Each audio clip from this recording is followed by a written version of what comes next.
दोस्तों, लोकसभा के चुनाव तो खत्म हो गए। भारतीय जनता पार्टी बहुमत नहीं हासिल कर सकी और अब सामने एक और चुनौती है। एक क्या, तीन चुनौती हैं। झारखंड, हरियाणा और महाराष्ट्र का विधानसभा चुनाव।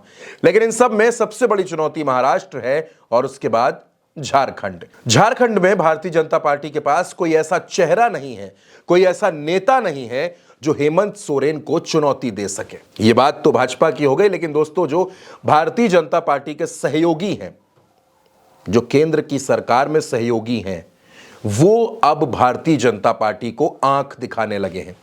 आपको याद होगा, उल्टा चश्मा यूसी पर ही मैंने आपको बताया था कि नीतीश कुमार जिस दिन नीति आयोग की बैठक हो रही थी दिल्ली में, उस दिन पटना में झारखंड के जेडीयू नेताओं के साथ वो मीटिंग कर रहे थे। दरअसल नीतीश कुमार झारखंड में विधानसभा का चुनाव लड़ना चाहते हैं, अपनी पार्टी के प्रत्याशी उतारना चाहते हैं। इसी बीच एक वक्त में बीजेपी के दिग्गज नेता रहे, मंत्री रह चुके और इस वक्त विधायक सरयू राय जेडीयू में शामिल हो गए और इसे नीतीश कुमार की झारखंड में चुनावी तैयारियों से जोड़कर देखा जा रहा है। झारखंड में हेमंत सोरेन मुख्यमंत्री पद पर वापसी कर चुके हैं। सलाखों से बाहर आने के बाद चंपाई सोरेन ने मुख्यमंत्री पद की कुर्सी हेमंत सोरेन को सौंप दी। यानी हेमंत सोरेन एक बार फिर से सत्ता पर काबिज हैं। नीतीश कुमार बीजेपी को टेंशन दे रहे हैं और बीजेपी को टेंशन देने वालों की फहरिस्त में एक और नाम जुड़ गया है और वो नाम है पूर्व मुख्यमंत्री जीतन राम मांझी का।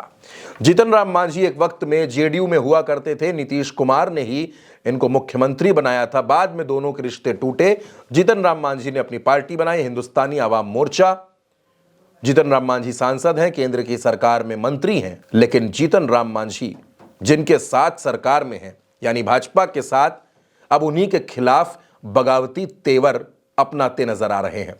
जीतन राम मांझी झारखंड में 5 से 6 विधानसभा सीटों पर विधानसभा चुनाव में अपने प्रत्याशी उतारने की तैयारी कर रहे हैं। इसके लिए जीतन राम मांझी ने तैयारियां शुरू कर दी हैं, बैठकें कर रहे हैं।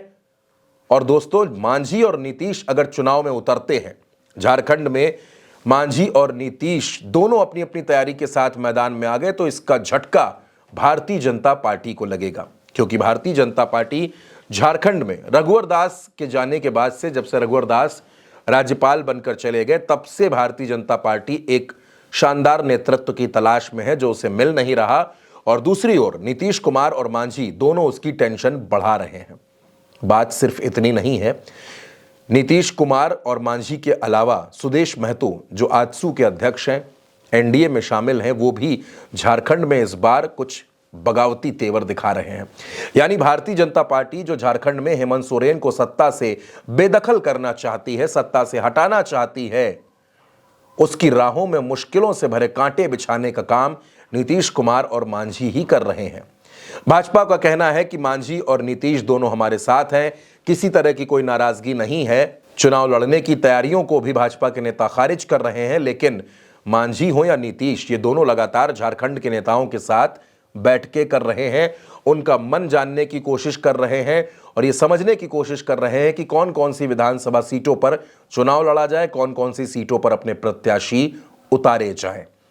अब दोस्तों, बिल्कुल साफ बात है कि अगर झारखंड में मांझी और नीतीश दोनों अपने अपने प्रत्याशी उतार देते हैं तो इसका बड़ा नुकसान भारतीय जनता पार्टी को होगा। उस भारतीय जनता पार्टी को जो नरेंद्र मोदी के चेहरे के सहारे झारखंड की सत्ता पर काबिज होना चाहती है। अपने ही सहयोगी जब आंख दिखाने लगे तो विरोधियों के हौसले और ज्यादा बढ़ जाते हैं। इसलिए इंडिया गठबंधन हो, कांग्रेस या हेमंत सोरेन, हर कोई बिल्कुल पूरी तरह से यह मानकर चल रहा है कि झारखंड में लड़ाई बीजेपी से तो है ही, लेकिन बीजेपी के जो सहयोगी हैं वो खुद बीजेपी से लड़ रहे हैं। इसलिए इंडिया गठबंधन का पलड़ा भारी हो जाता है।